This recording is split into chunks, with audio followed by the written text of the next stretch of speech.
Estamos aqui para mais uma aula de biologia e hoje nós vamos conversar sobre as verminoses. Verminoses são doenças causadas por vermes. Nós temos os vermes que apresentam uma estrutura cilíndrica e temos os vermes que apresentam uma estrutura achatada. Então vamos observar as estruturas desses vermes. Então observem agora um plateuminto. Então o exemplo que nós temos aí é a planária. Apresenta o corpo achatado. Esse animal apresenta vida livre. Assim como nós temos a planária, que é um animal plateuminto de vida livre, nós temos os plateumintos que são parasitas, os causadores de verminoses, os causadores das doenças. Entre eles nós temos as doenças causadas pelas tênias, a tênia solium, que é a tênia do porco, e a tênia saginata, que é do boi. Nós temos também uma outra doença conhecida como barriga d'água, esquistossomose, causada pelo Schistosoma mansoni, que também é um parasita plateuminto. E os parasitas cilíndricos, os asqueumintos. Então vamos observar agora a estrutura de um Ascaris lumbricoides. Então nós temos aí um casal de Ascaris lumbricoides. Observem agora a fêmea, presença da boca da fêmea. A fêmea apresenta uma boca trilabiada, assim como o macho. Então nós temos o ânus. Temos agora nesse animal tubo digestório completo, com boca e ânus. Poro genital e o poro excretor. O macho apresenta na sua extremidade posterior uma curvatura. Vocês estão observando a presença das espículas, por onde ocorre a cópula, a fecundação no poro genital da fêmea. Os vermes cilíndricos causam muitas doenças importantes ao homem. Entre elas, nós temos a elefantíase, causada pela Wuchereria. Nós temos também a doença conhecida como amarelão, a doença do jacatatu, conhecida também como ancilostomose, causada pelo Necator americanus. E nós temos também a ascaridíase, causada pelo Ascaris lumbricoides, e outras doenças, né, que também são importantes. Mas hoje nós vamos conversar sobre a doença causada pelo plateuminto, que é a teníase, a doença causada pela solitária, pela tênia solium e pela tênia saginata. Então observem agora as diferenças entre as duas tênias, a solium e a saginata. Tênia solium. Então nós temos a cabeça do verme com a presença de acúlios, ganchos. A cabeça nós chamamos de scolex. Tênia saginata, a ausência dos ganchos, a ausência dos acúlios. Esses ganchos são importantes para prender o verme à parede intestinal. A tênia solium, ela apresenta como hospedeiro definitivo o homem e o hospedeiro intermediário o porco, enquanto que a tênia saginata apresenta como hospedeiro definitivo o homem e hospedeiro intermediário o boi. Então nós vamos conversar um pouquinho sobre a teníase causada pela tênia solium, o ciclo da tênia solium. Então observem agora a manifestação da doença no homem. Então nós temos um homem com o verme adulto no seu intestino, esse verme que atinge metros de comprimento. O verme apresenta o corpo formado por anéis e nós temos aí a saída de um anel maduro.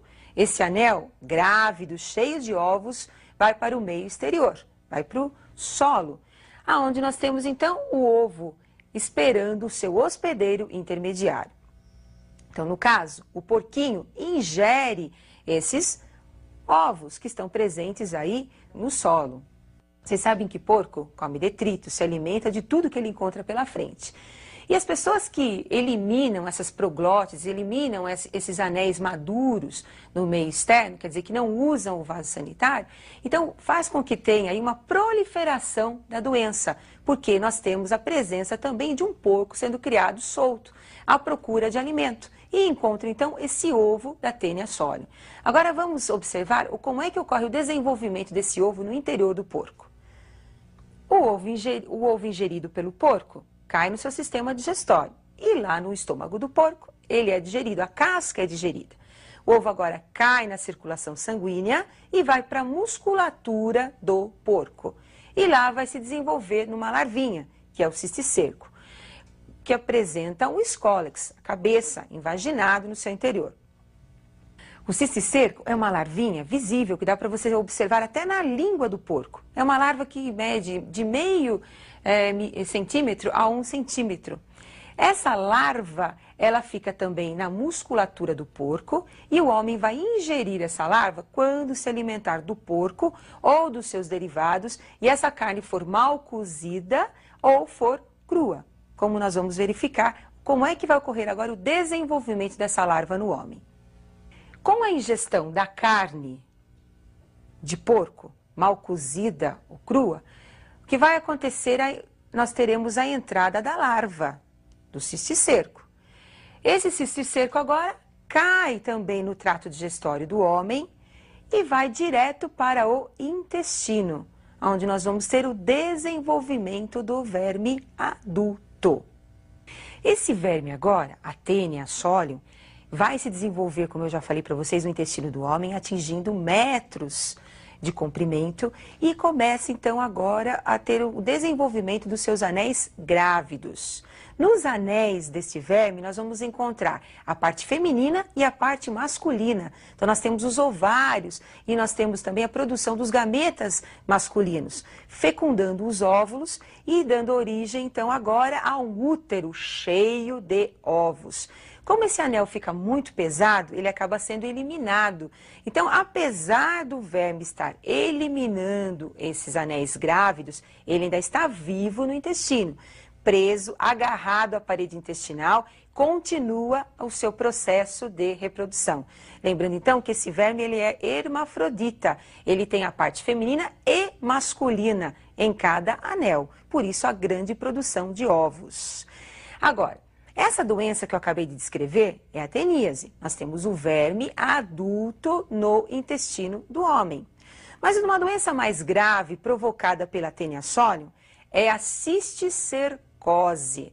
É uma doença em que o homem faz o papel do porquinho. O homem é o hospedeiro intermediário. Como é que isso pode acontecer? Quando o homem ingerir ovos da Taenia solium. Então agora nós vamos ter o desenvolvimento da larva na musculatura do homem ou no sistema nervoso do homem, levando a um quadro de neurocisticercose. Esse paciente, ele pode ter uma dor muito forte de cabeça, ele pode apresentar cefaleia e ele pode ter vômitos, pode ter quadros de epilepsia e pode ter uma morte súbita, dependendo da localização da larva, dependendo da localização do cisticerco. Como é que o homem ingere os ovos? Nos alimentos contaminados ou através do que nós chamamos de autoinfestação. Os anéis grávidos acabam explodindo e nós temos a eclosão dos ovos no próprio intestino do homem. E com isso nós vamos ter a evolução da larva na musculatura ou no sistema nervoso. Agora, uma outra doença também importante é a ancilostomose, conhecida também como amarelão. Aqui no Brasil, essa doença chegou através de dois causadores, o Necator americanus e o Ancylostoma duodenale. Então, nós vamos conversar um pouquinho sobre o ciclo desses animais. Então, nós temos o ciclo do Necator americanus, causando, então, o amarelão ao homem. Então, nós temos aí o ciclo do Necator americanus. Então, imagine um paciente que está infectado pelo Necator. Esse verme fica no intestino, começa a ocorrer a sua oviposição. Então, o ovo é eliminado através das fezes. Esse ovo permanece no meio ambiente. Encontrando as condições ideais, ele acaba passando por um processo de evolução. Então, nós vamos ter dentro do ovo a evolução das larvas. Então, essas larvas agora sofrem a primeira mudança, a primeira muda dessa larva, formando então uma larva rabditoide. Em seguida, nós vamos ter, após 48 horas, a segunda muda, que é a larva conhecida como filarioide. E, posteriormente, 7 dias após a formação da filarioide, nós vamos ter a filarioide infestante. Então, esse ciclo da evolução da larva acontece no solo, no chão úmido. Essa evolução garante agora a penetração dessa larva, que pode ser uma penetração passiva ou ativa. Penetração ativa, pela pele, conhecida também como percutem. Penetração passiva, com os alimentos, pela boca, que nós chamamos de peros. No homem, a penetração ativa, através então do chão úmido, é a principal forma de transmissão da doença.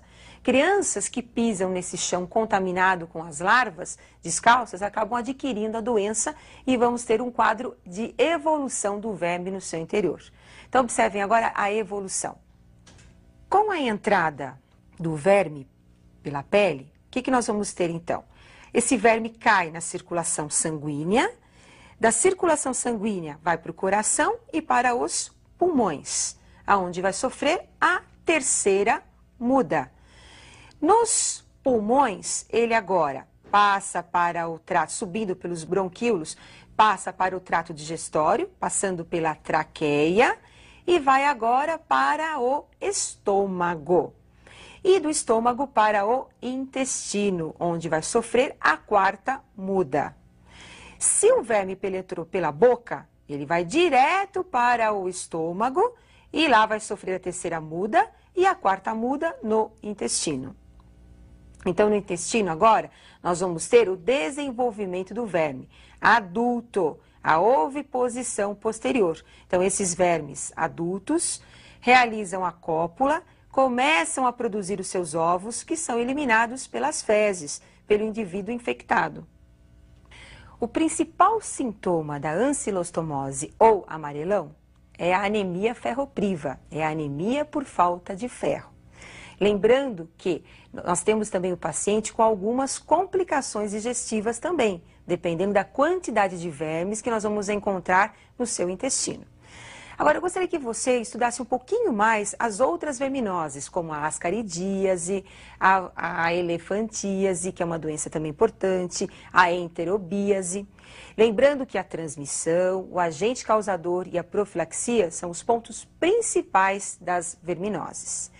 E eu aguardo você para o nosso próximo encontro com a biologia. Até mais, pessoal!